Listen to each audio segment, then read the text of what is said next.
Sizlere bugün 4 Mayıs kararlarını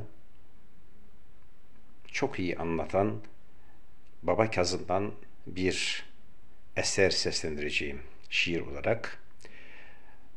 Baba Kazım Dersim'in çok büyük bir şairi.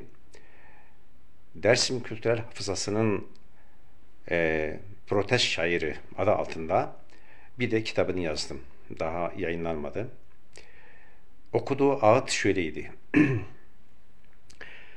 Pe ma kemero vere ma dero, kumandarvanu düzde kırmekeri şele deri kama aslu vedaru bero, hem voke mesto biro kesmade doğa koku karım mekero, zalimu henke nayve mara ganay metevero tesero, zendegema serde kerdi, ne bisikete gıstano, ne çesikte pero.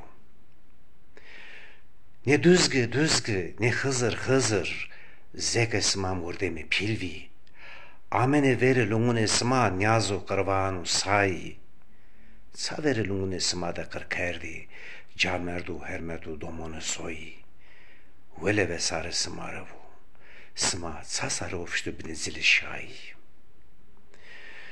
Kemere düzgün vera, gerisu gazo, vana Ankara'da karar gureto, no ne doğulu ne sazo, zalimu kafu koke desimardo, hanu sero ne evlado ne lazo, kırkardan ama şerkeni, dülgerude ne vengo ne vazo.